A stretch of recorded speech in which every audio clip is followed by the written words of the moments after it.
Viest. I'm the chairman of Community Board A. I want to thank everyone. Do we need this microphone, or is this too overwhelming? Is that, you want the microphone back there? Okay. I don't want it might sound like voices coming from above. So yeah, that's a great place for that. Right? Okay, just a matter of a little bit of an overview, and then we'll do some introductions before we start the meeting. This meeting is the Roosevelt Island Task Force, and it's specifically looking at the Cornell Tachyon presentation tonight. But really what we're trying to do here is to get an understanding of what your plans are as you know them, and where you're going to be going with this. Just to explain a little bit about the Community Board. Community Board A comprises the Upper East Side of Manhattan, but also Roosevelt Island, which is a very important part of Community Board A. We have the Roosevelt Island Committee. We also have a number of other committees which are relevant to what is going on here. So what I've done is I've put together a task force basically from the Community Board of various members who are going to hear about what happens, and then the committee will decide really what steps it's going to take going forward.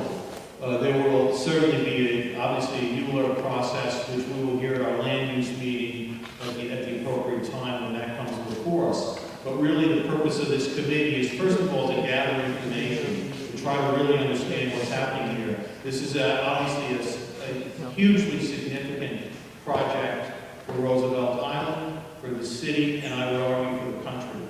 Okay, so I mean, we understand, I think members here all understand the importance of it, and there are so many issues here that are involved that are going to affect the lives of the people on this island, affect the lives of the people on the east side and throughout the city. So I think it's important, we take this very seriously. We take the importance of it very seriously. We also take our responsibility to represent our community, which includes Roosevelt Island, very seriously. So these are all things that we're going to look at and try to get an understanding of what's going to happen. But first of all, for us to really decide what role we have in this, we have to try to understand really what you're doing. So with that, I'll start with some introductions, if that's okay.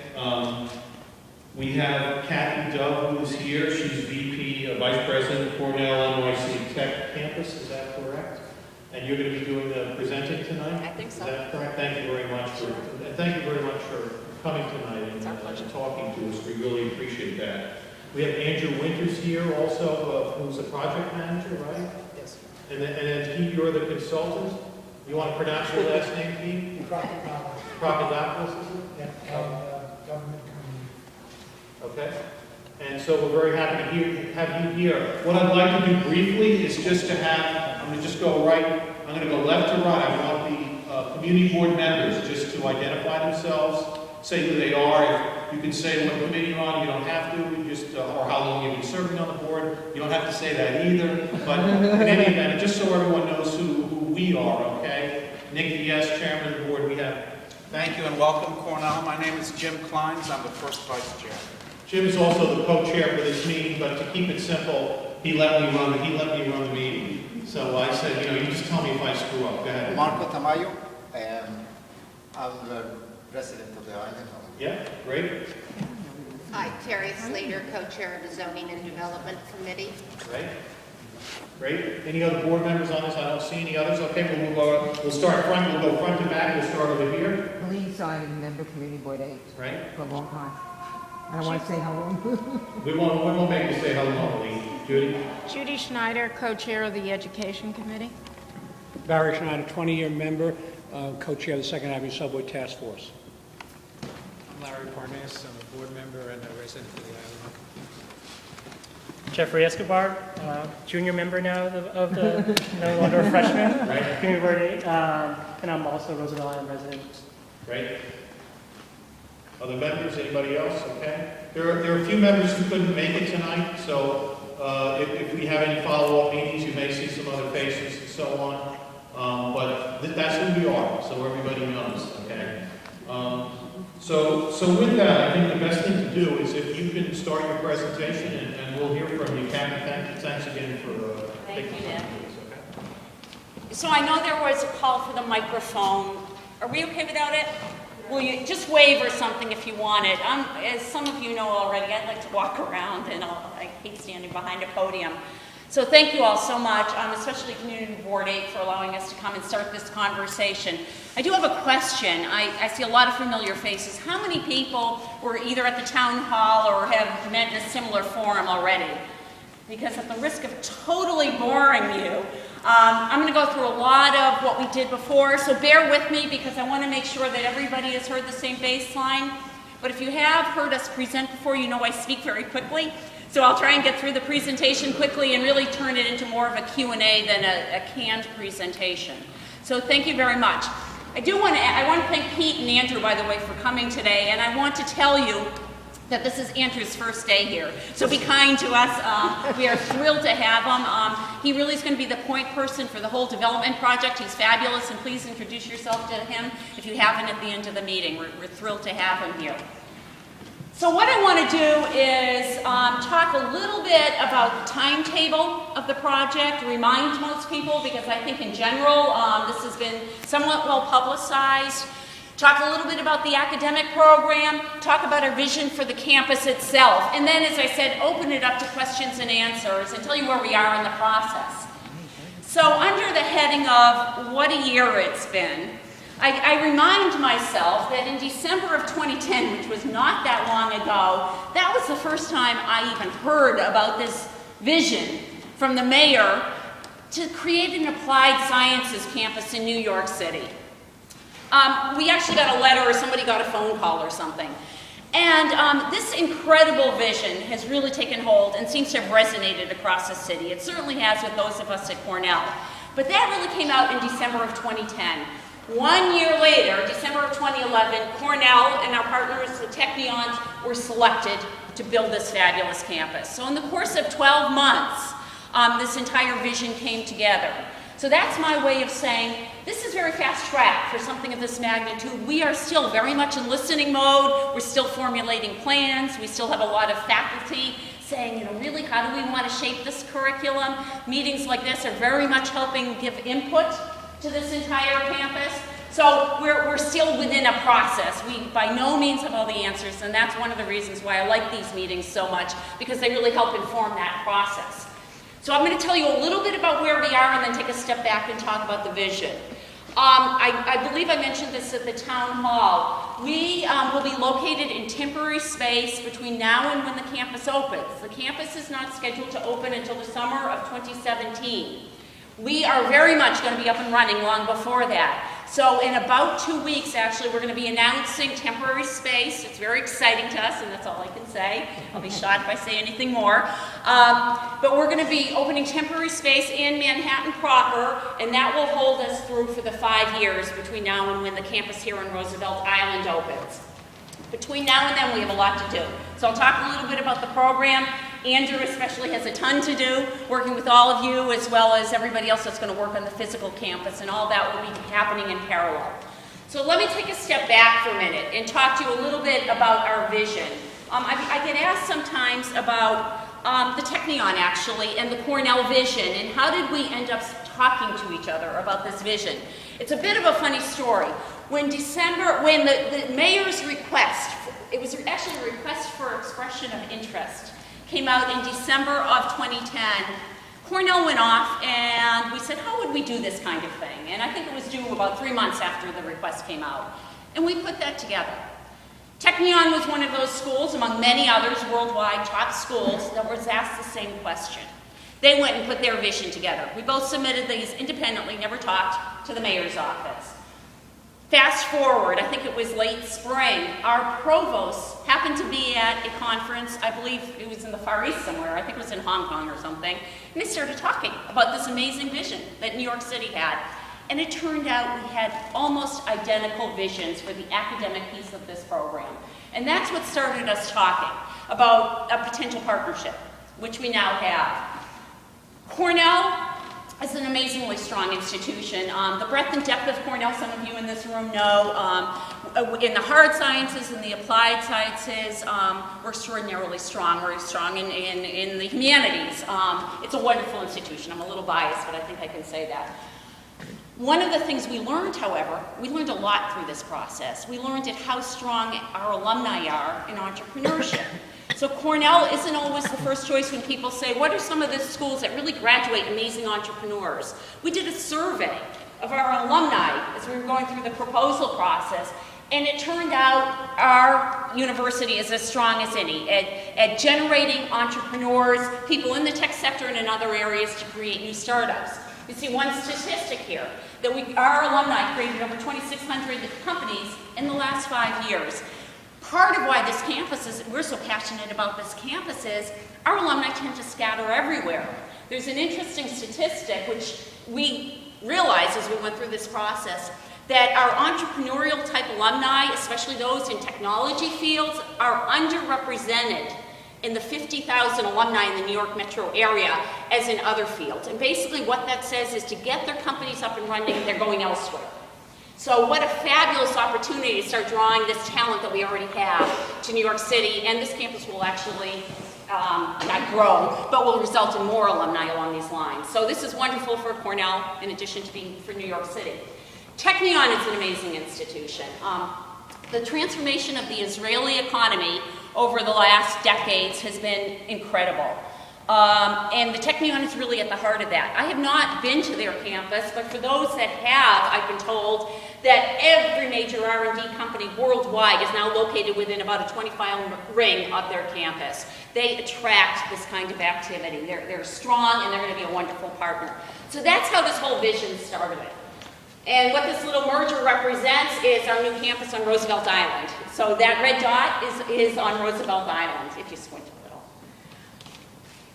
So what is this campus all about? I think most of you, I'm not going to spend a lot of time talking about this, but the city's vision, and it's tremendous and it seems to resonate, is by attracting and encouraging more world-class education, particularly of graduate students, in the technology area, it's going to result in jobs. This is about economic development. This is about jobs. This is about talent. And that's what we're all about. So we did a study, again, being a university, we're good at that, to really get a handle of what would the impact of this kind of campus be when it's fully built out.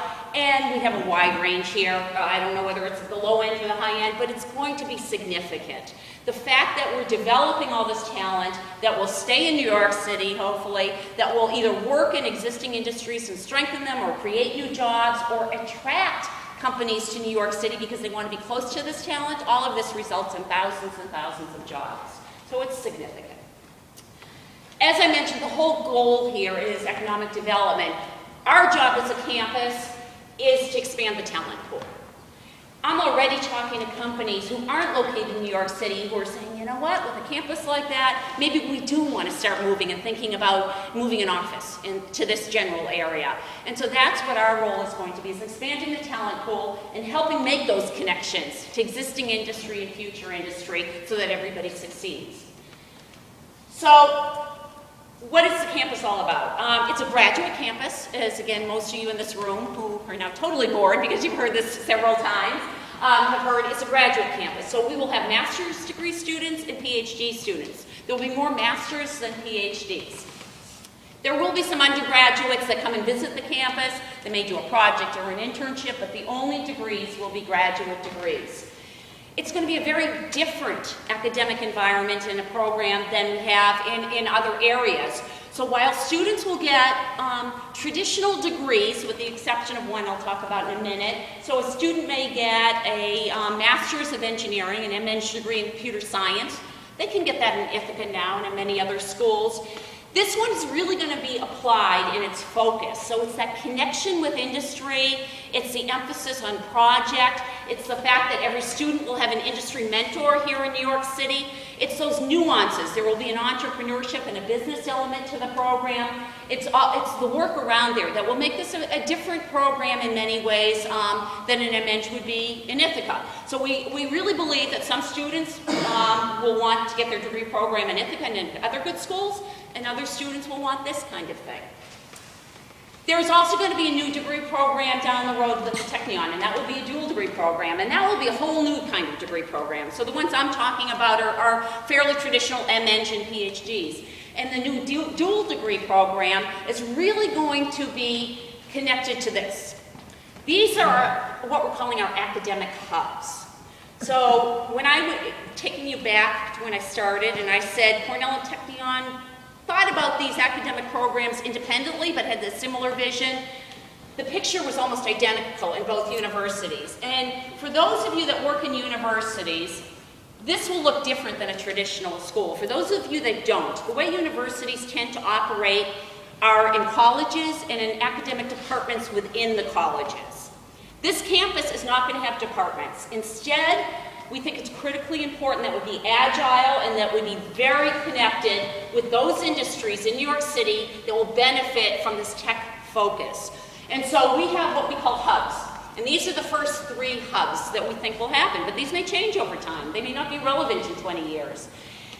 One of the new dual degree program I'm talking about with the Technion will actually, each one will be centered around these hubs, and they will be very applied and hub-like, for lack of a better term.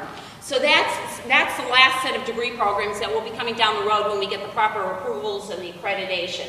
But as you can see, we tried to be very thoughtful with what are the industries that make New York so great that will make somebody want to, once they graduate, stay in New York and continue to work and connect to these industries. So I think everything on that list makes a lot of sense, but I'd be happy to talk about it later. So that's a really high-level view of the academic program. Now let me talk for a few minutes about the campus, and then we can open it up to questions. So many people have seen this image. This image was part of our proposal. We've been working with a fabulous architect, Skidmore Owen from Merrill, who helped us think at a very high level about what this campus should look like. And this was our initial thinking, again, at a very high level. What we're doing now is a very important process. We're going through a campus planning effort. Because once we learned that we won this competition and that we would actually be doing this, for those of you that are planning here, you know there's a proposal and then there's a reality of building something. You need to take a step back and say, okay, honestly, at a very detailed level, what's this campus going to look like? So we're going through this campus planning effort now. We hope to wrap that up in a month or 2. So I'll show you, and some of you have seen this before in a minute, a very high level at what this campus plan is starting to merge to look like, but that's where we are. But that's the initial image, and it's a spectacular piece of property. I think everybody here knows that. It's the whole end of the island is going to be even more spectacular with 4 Freedoms Park opening soon. It's just extraordinary. We feel very fortunate to be members of this community and be doing this. The campus planning effort, what I personally believe is the most important part here that we spend a lot of time on, is really thinking about the principles and the vision for what the campus should be. And that's what's driving and going to drive a lot of the design. So we had a number of elements here we thought were important. The first one, I don't have to tell any of you that, is we need to be proud of this. This needs to be a landmark for New York City and Roosevelt Island. There shouldn't be an and there. Roosevelt Island is part of New York City, of course, but you know what I mean. Especially, not only is this an amazing site when you're on the island, it's visible from everywhere. And so we want to make sure we're all proud of that. So that's really driving a lot of our thinking. I didn't know until the first time I visited Roosevelt Island about a year ago, a little bit less, that what an amazing, innovative history the island already has. So what a great match. And we need to continue to do that, not just in our programs, but as we think about architecture and design. So really think about innovation. Think about how the building design also creates the right environment for innovation. It's fascinating to be thinking about just how you think about shapes and rooms and locations to really encourage innovation and the collision that takes place to make that happen. Being an integral community partner is critical. So many of you know that Cornell is the land grant institution for New York State. It's really, and what that means is we're in every borough, we're in every county in the state. Working with the communities is part of who we are, and I'm not just saying that's just part of Cornell. That's our mission. What an amazing opportunity for us to continue to do that here. So part of what we've been thinking about is not only how is the site going to be a good part of the community, but also the programming, and I'll come back to that in a minute. We are committed to having an open campus. This is a community resource, and so we're spending a lot of time thinking about the open space and how can people access it and actually enjoy it. and walk through it or spend time on it. So the open campus, we have, our other campuses are open and this one will be so also. Sustainability early on was a big principle of ours. Our Ithaca campus has significant energy and sustainability goals, and this campus will be no different. And so we put out there a pretty audacious goal that now our engineers are working hard to turn into a reality, which is we want our first academic building to be net zero. And what net zero means, in a layperson's term like me, is that we generate more energy than we consume over the course of a year. So that's our goal for the academic building, and as I said, we're working very hard to try and make that happen. We're absolutely committed to being a good, sustainable neighbor and to think about green as we build this. And then the last piece I think we'll all appreciate. The entire campus won't be built out until 2037, at least that's the current plan. Nobody wants to feel like they're living through 25 or 30 years of a construction zone. So we want this campus to feel complete every step of the way, and that's tricky. How do you do that? How do you make it feel as if you really are in a fully functional, desirable place to be every step of the way? And so that's absolutely permeating everything we're thinking about.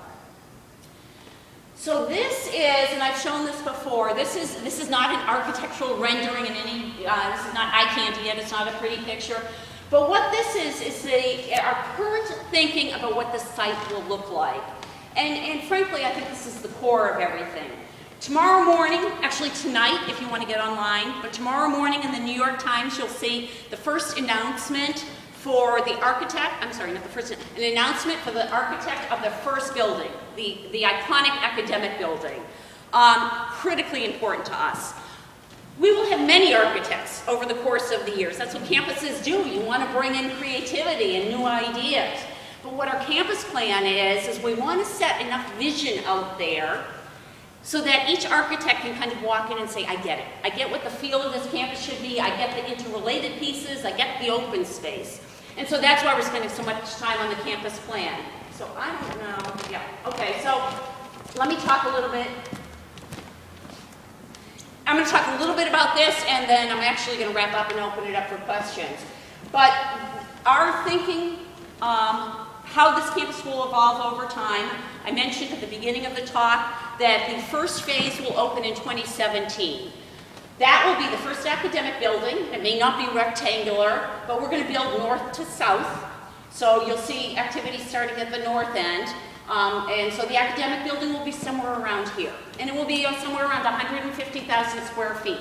And this is where all the campus activities will take place. The teaching and the learning and the faculty and the students and places to sit down and have a cup of coffee and all those kinds of good things.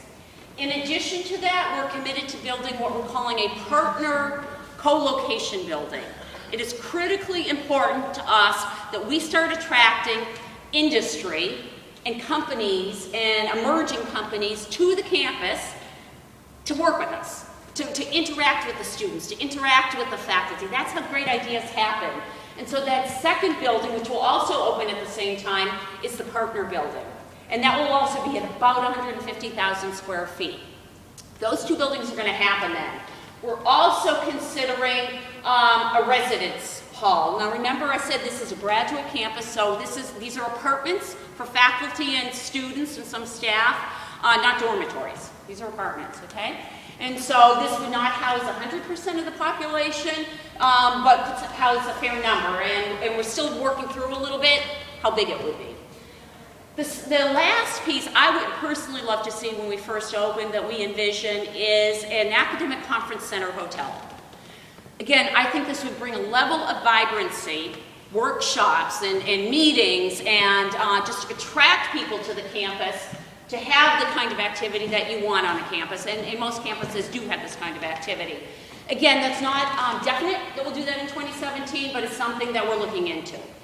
Over time, you will see this entire campus be built out. So by the end of 2037, you'll see several academic buildings on this plan. There are 3. You'll see a couple more partner R&D buildings, and you'll probably see more residences. So 3 of each of those.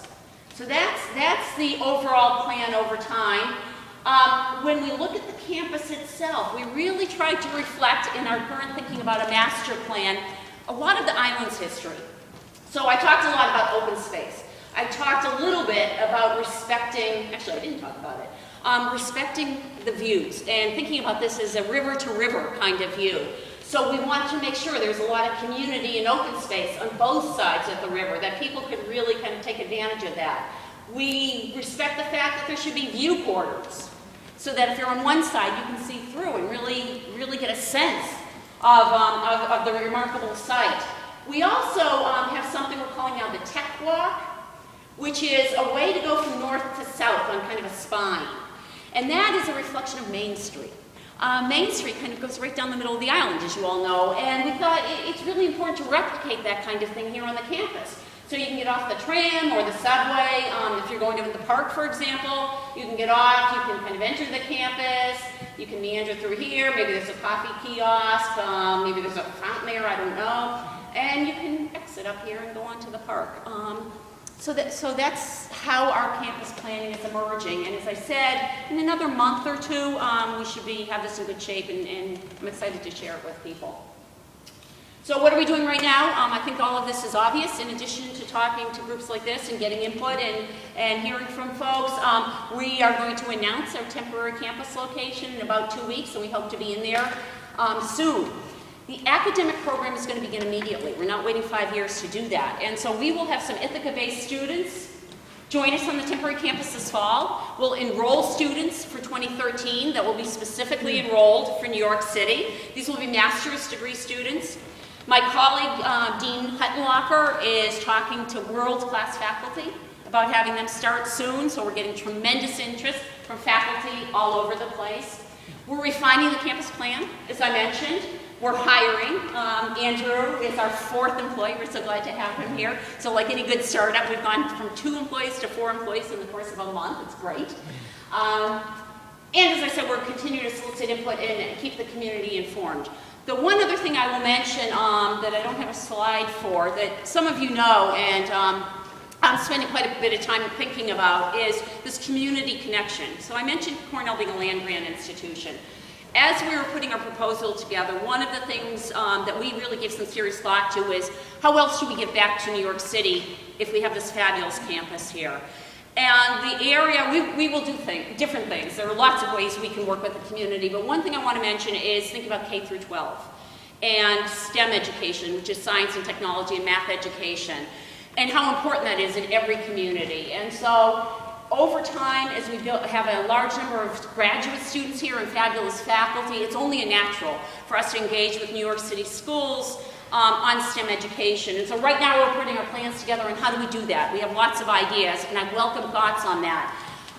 We are absolutely committed to working with the school here on Roosevelt Island, so that's not one of the variables. That is going to happen. It just makes total sense. But there are other opportunities too, including schools in Queens we've been having some discussions about, including software. I mean, there are many ways we can go here. So the K through 12 piece is important to us, and we'll be spending more time talking to folks as we go forward. So with that, the only last thing I will mention is, as many of you know, there is a public scoping meeting on next week, May 22nd, 2 weeks. And it's not in the church, is it? It's here on Roosevelt Island. Do you remember? It is in the community center. So we'll certainly be getting the word out on that again. But that's kind of kickoff to the formal ULURP process in a lot of ways. And so we're looking forward to that. So with that, unless Pete or, do you guys want to add anything? Andrew, want to add anything? I'd be more than happy to take comments, answer questions, Okay, whatever. what we can do, Cathy,